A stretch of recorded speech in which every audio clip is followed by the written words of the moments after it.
Nebraska opened the season at Memorial Stadium in Lincoln with a nucleus of 24 returning lettermen from a 1961 team which had won 3, lost 6, and tied 1. The first opponent was the University of South Dakota of the North Central Conference.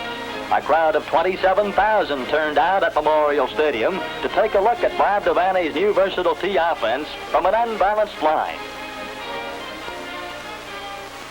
We pick up action in the first period, Nebraska wearing the scarlet jerseys with a 1st and 10 on its own 47. Halfback Willie Ross moves outside of right end with good blocking. The 189-pound junior rambling 18 yards for a first down. With a 4th and 6 on the South Dakota 20, the alternate Husker unit in the game, senior quarterback John Faiman spots end Larry Tomlinson and hits him for Nebraska's first touchdown of the 1962 season. It was one of 11 completions in 17 tries in a potent Nebraska aerial showing against South Dakota. In the second quarter, Nebraska's second down, 6 to go. Quarterback Dennis Claridge pitching out to halfback Rudy Johnson. Johnson steams around left end for 9 big yards. Moments later, the Huskers are faced with a 4th down. Quarterback Claridge opens up with an aerial to halfback Dave Tyson. It's good for a first down on the South Dakota 20.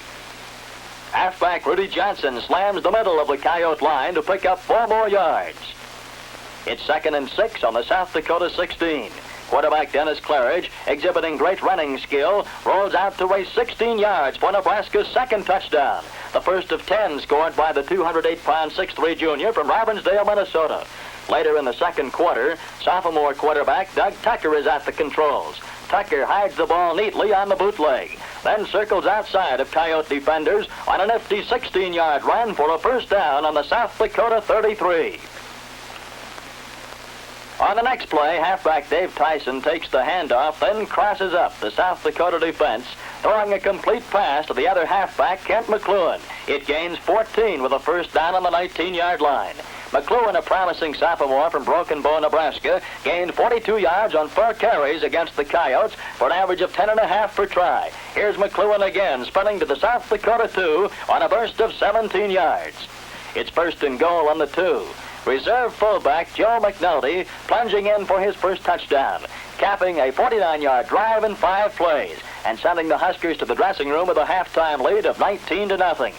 In the third period, 2nd down, 8 yards needed. Coyote quarterback Dick Walsh fires a pass. Nebraska's Dave Tyson steals the ball and scores on a 27-yard run to put Nebraska into a commanding 25-0 lead.